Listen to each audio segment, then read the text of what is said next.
Hello everyone, welcome to this news hour on Equinoxe television, broadcasting from Cameroon's economic capital, Douala. I am Babla Jonathan. In our top stories in this edition of the news, 3 weeks into the 2021-2022 academic year in the Republic of Cameroon, many children continue streaming into schools in the Mongo division from neighboring crisis-stricken southwest region of the country, and the schools in that part of the littoral region are begging for help to manage the pressure brought to bear by the continuous influx of internally displaced persons, increasing their enrollments beyond capacity. And out of Cameroon, Ethiopia decides to expel 7 United Nations senior officials for meddling with its internal affairs. They have been given 72 hours to leave the country.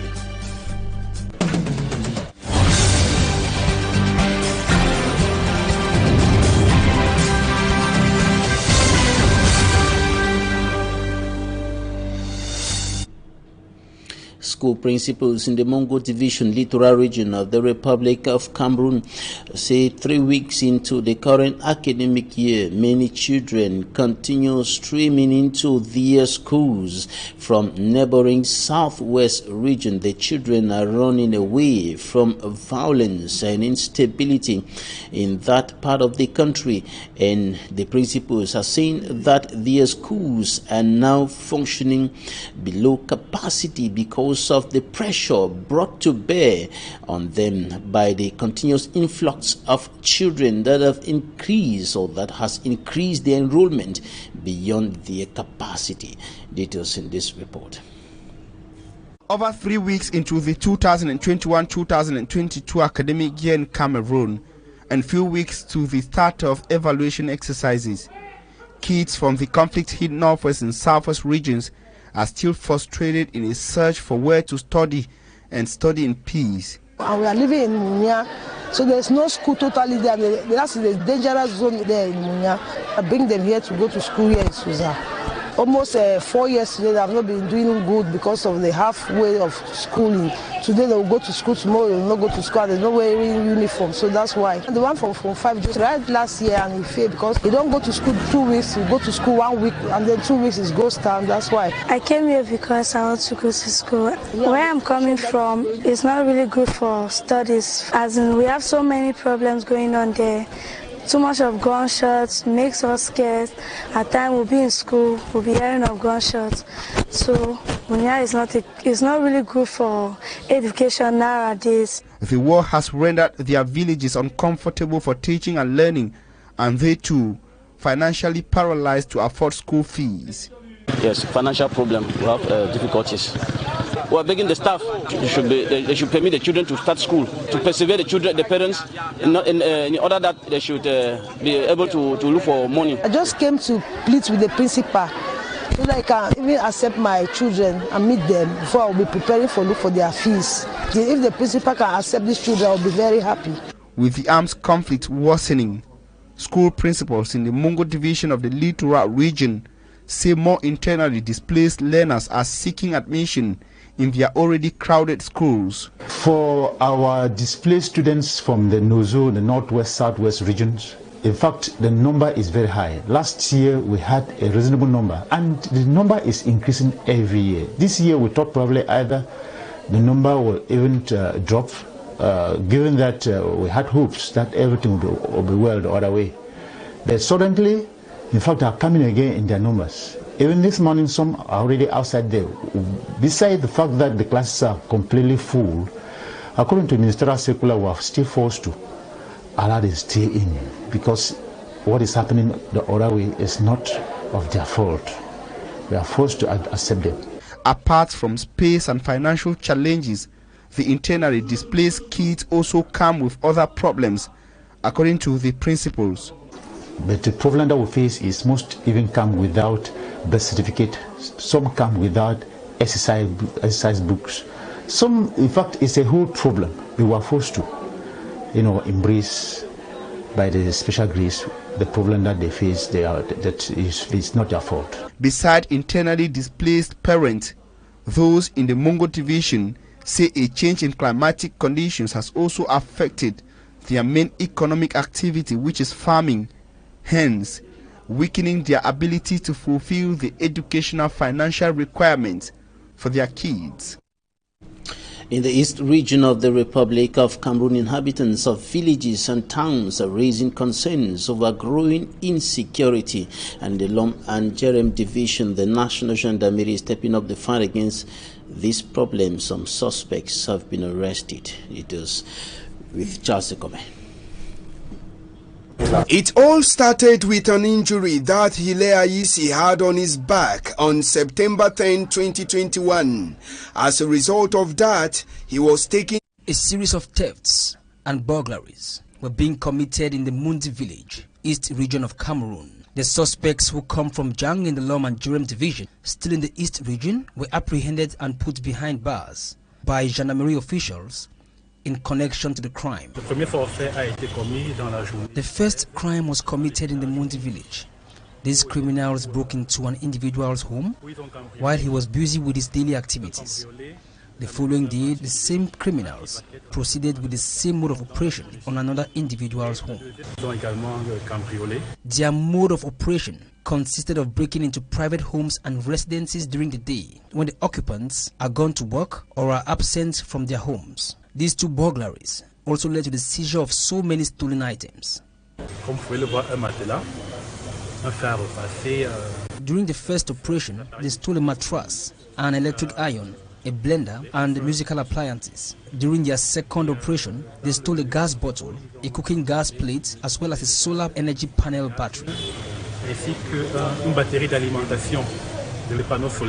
Informed by a disgruntled inhabitant who tabled a complaint of theft, the elements of a gendarmerie company in Lom and Jerem division immediately took action.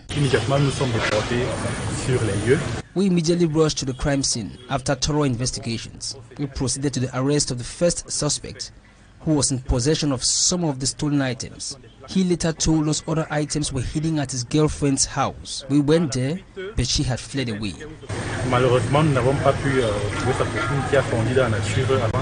Against all odds, one of the presumed suspects denies being part of the criminal operation.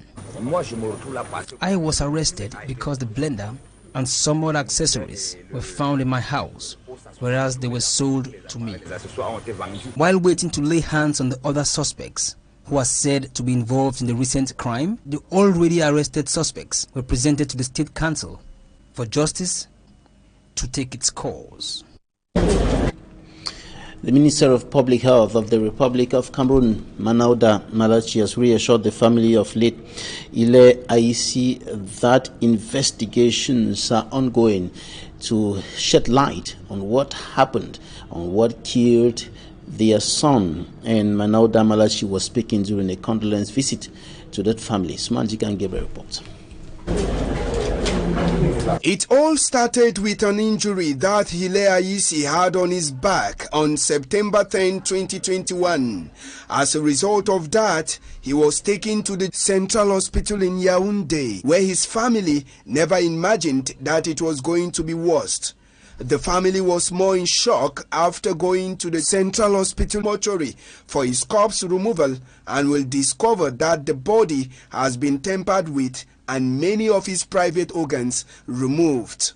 Many asked what went wrong between the time Hile Ayisi was admitted at the hospital on the 10th of September 2021 and his death on the 19th of September 2021. His kid brother narrates. It was just a wound that wasn't really bad. He had the first treatment when we brought him. The doctor took a lot of money from us until he asked us to send additional money via Orange Money. It needed us to pay 10,000 francs for any medicine he wanted to administer on our brother.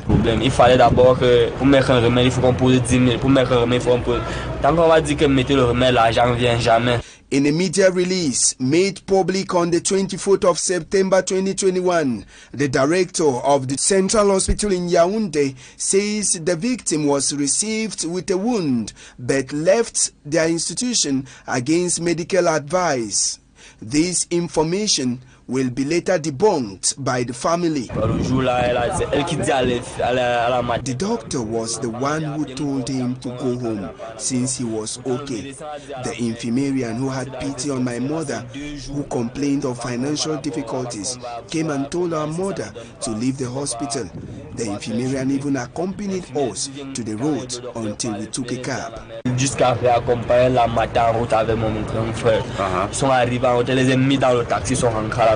Unfortunately, when the family returned to the hospital on the 14th of September 2021, it was there they discovered that their case had not been registered anywhere in the hospital book. We then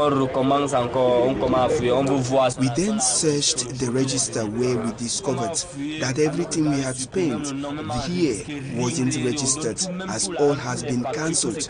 We had just papers of the drugs we bought while in the hospital on us.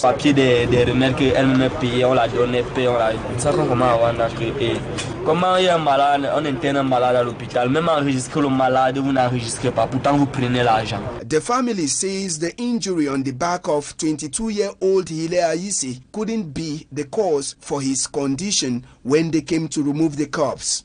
They discovered that his heart and other private parts were removed. How can they tear the skin of a human being like that, open him everywhere, and parts taken away?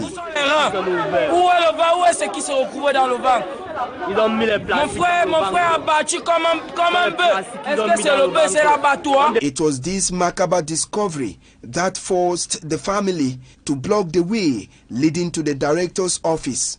In a tweet, Public Health Minister Manauda Malachi says investigation will be opened to get to the root of what happened, but regrets the fact that health officials were poorly handled. It is not the first case that has been recorded at this hospital, including child trafficking. But as usual, government has always promised investigation, which will never come to an end. Cardiovascular disease, the world's #1 killer, leaving millions of people dead every year. And on the sidelines of the 2021 World Heart Day, we talked to some health experts on how to prevent complications, health complications that have to do with the heart. Immaculate Fokwe has more. Cardiovascular diseases are a group of disorders of the heart and blood vessels, and they include coronary disease, cerebrovascular disease, peripheral arterial disease, congenital heart disease, and deep vein thrombosis. According to the World Health Organization, 80% of deaths recorded in the world are due to coronary heart disease. For people living with heart disease, COVID-19 has presented multiple challenges, as many of them are afraid to attend routine checkup, which further worsens the state of their health. Toddlers are, however, not exempted, as about 1 in every 100 children in the world are suffering with a heart problem. We have children who are born with a heart disease, and the prevalence rate stands at 1 out of 100%. While we have some children who develop the ailment after birth. In order to raise awareness on the dangers of cardiovascular diseases and associated health conditions, members of the Cameroon Cardiac Society organized a free screening campaign in the Douala 5 subdivision. Screening will be carried out in the 10 regions of Cameroon. This will enable us to detect cases at an early stage so treatment can immediately commence. A stop in tobacco consumption, regular exercise, and healthy diet are the best ways of preventing deaths related to cardiovascular diseases. Ethiopia says it is expelling 7 senior United Nations officials from the country for meddling in its internal affairs. The tweet from the Foreign Affairs Ministry said the officials had 72 hours to leave the country. The UN has raised concerns in recent weeks about a de facto 3-month blockade of aid deliveries to the war-torn region of Tigray. United Nations Aid Chief Martin Griffiths said earlier this week that he assumes the region was now suffering from famine. He urged governments to allow trucks transporting humanitarian aid to freely move into and out of the Tigray region. And that's it for the first part of this newscast. Coming up next, Talking Point.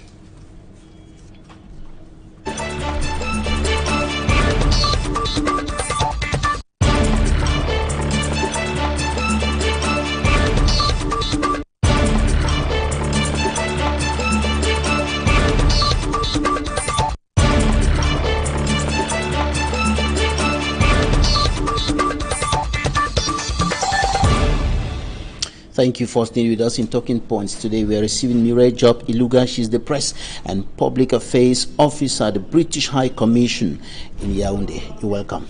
Thank you. Thank you very much, Babila. Good evening. And thanks for having me here. Right. We are talking about cooperation ties between Cameroon and Britain in the educational sector. There are certainly many people listening to us today and who want to study in the UK who do not know how to go about. And I guess their questions will be answered tonight. First of all, at the level of cooperation ties between the two countries, how is it going? Thank you very much. That's a very interesting question. Talking about cooperation ties between the UK and Cameroon in the area of education, I would say that this is very, very cordial because the UK is still opening all its doors to Cameroonian students who want to study in the UK. And they can do either through scholarships or through private funding by themselves. So the cooperation at the level of education is still fine.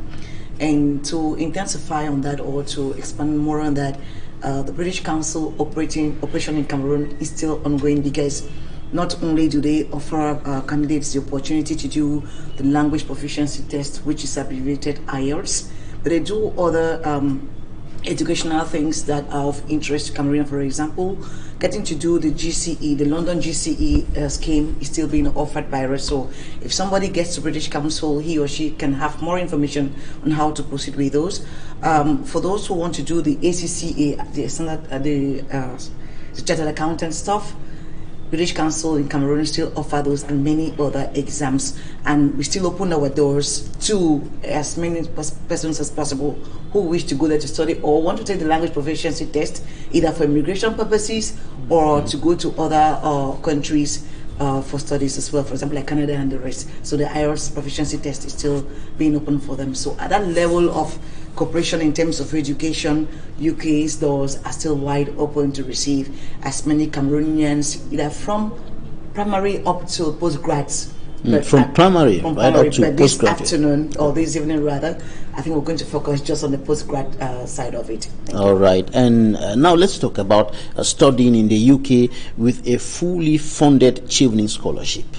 Tell us about that. Thank you. So before I talk about the Chevening scholarship, let me talk about the Commonwealth scholarship. You know, Cameroon, just like the UK, it's a member of the Commonwealth. So there is this Commonwealth scholarship, so fortunately, which is not being managed by the British High Commission, but managed by the Ministry of of Higher Education, rather. So because they are the agents, so Cameroonians are free to go apply for the Commonwealth scholarship run by the Ministry of Higher Education, and this one too is free. Now, talking about the Chevening scholarships, we always call it UK's flagship program because of its prestige, because of the brand that it has kept for the past 38 years. Chevening existed since 1983. I don't want to say that some of us were still very young then. Yeah. So since 1983, Chevening has been existing, and the particularity about Chevening scholarship is that it targets people who have leadership potential, who have been able to identify something within their field of study or within their area or their communities, and then Chevening comes in as an addition to help you get that light bulb to go study for free. I really mean that for free in the UK. And you and I can agree that studying in the UK is quite expensive. So this program, Chevening, is funded by the UK Foreign, Commonwealth and Development Office, which we usually call FCDO, and other partner organizations. And it is open to everybody to apply for this program, and everything is done online. Just for the sake of our televiewers, I should let them know that the application window is open online, or has been open since the 3rd of August this year. And as we speak, we are exactly 1 month, 2 days to the close of the application. So we have up to the 2nd of November at 12 GMT for this application offer to be over. All right. So at the baseline, to kind of improve your chances of making it, of going through, you need to identify an area of interest which affects community life. Exactly. Yes. Because a leader is going to talk about community, just not thinking about yourself. That's how we see that Chevening is looking for potential leaders who are able to identify something. And like I always say it locally, and when we do our mentorship, I tell people that Chevening is not there to complete the studies which your guardian or your teacher was unable to pay for. So what do you do about it? Let me talk here about the eligibility criteria. So anybody who is eager or who is desirous of having the Chevening Scholarship Award must have had at least a first degree in any subject. First degree from 2.1 average upward. You should have at least a chance of having worked for 2.5 years. And when we talk about work experience, it's not just for you to work in an office. We're also talking about you doing some voluntary work, and if you could add all of those, sum them up to 2 years, that already makes you qualified to apply for the program.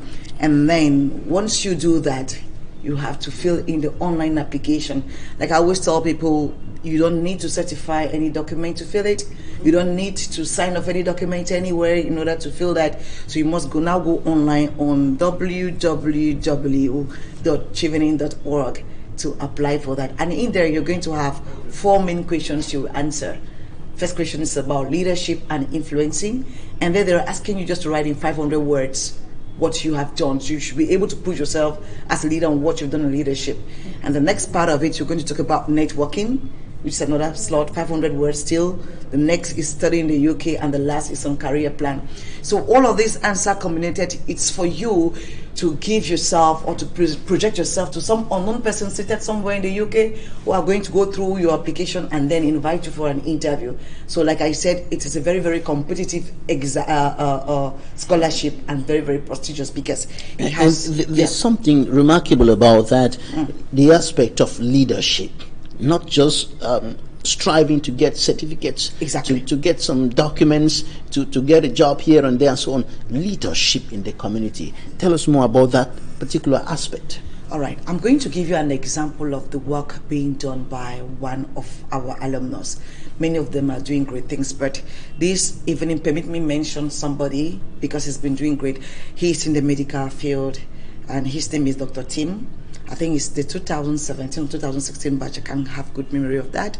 He's a surgeon at the Central Hospital, for example. So this guy, they have this habit and this urge to help people in the poor areas of our country, providing them free medical healthcare assistance. So what they've been doing is that they created an association. I don't want to mention the name here for the sake of publicity. And they've been going to those communities and helping people who are having some challenges in their health, carrying out minor operations on people like hernia and all of those for free. And we all know that back in our villages, it's not always easy to get into those medical facilities.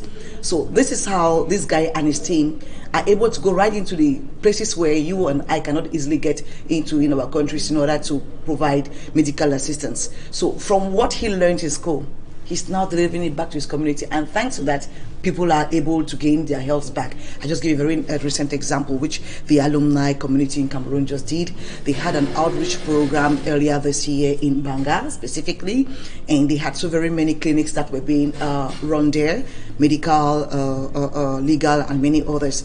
And these people were able to teach most of our IDP girls how to take care of their hygienes and all of those. So that's giving back to their communities. I don't want to go into details, not to do publicity, but it's that type of thing where you don't just think about yourself, not about the certificate, it's about the impact you are about to create. That's why this program... Impact in the society. Yes, impact in society. That's why Chevening, one of our classes, who believe that when you go to the UK and study, you must, and I underline the word must, come back to your home country and spend at least 2 years to put into practice the skills you've learned in the UK, such that your community can also benefit of your expertise and your kindness. That's quite interesting. Most often when we're talking about education, certificate, studying abroad, the idea that comes first is to grab those certificates, get some kind of highly paid jobs and things like that. But this is interesting because it's about communities, it's about the people, it's about making impact on the lives of people. Now, you said that it's limited to postgraduate. Now, is it open to all domains of study, all specialties of study? That's a very good question. Let me talk about postgrad because even before I came here, somebody sent a private message to say that I want to go do Form 1. Chevening here is just for postgraduate, especially masters. 1 year free master's studies in any university of your choice in the UK. So when somebody gets this program, he or she can go study wherever and for free within the UK without any issue. If I should come back to your question on the specialties, the fields of study. The fields of studies, it's wide open to all varieties. For example, our alumni in Cameroon, we have medical doctors, we have people in the security, I'm talking about security, I'm talking about the police, the military, lawyers like Barrister Chunu Sama. Barrister Chunu Sama, who is the president, you have teachers, you have people who are entrepreneurs, and so many of them. So the field is very wide and open to everybody. So there's no limited area of studies. But another good thing which I think our audience would like to know this evening is that there is no age limit to that. There is no age limit to that. We have exhausted our time. Job Iluga, Press and Public Affairs Officer, British High Commission in Yaoundé. Thank you so much for coming. Thank you so much for your time. Thanks, ladies and gentlemen, for staying with us. That's it for today. Coming up live from Cameroon's political camp, the Yaoundé La Presse dispute. And after that, Equinoxe. Stay with us.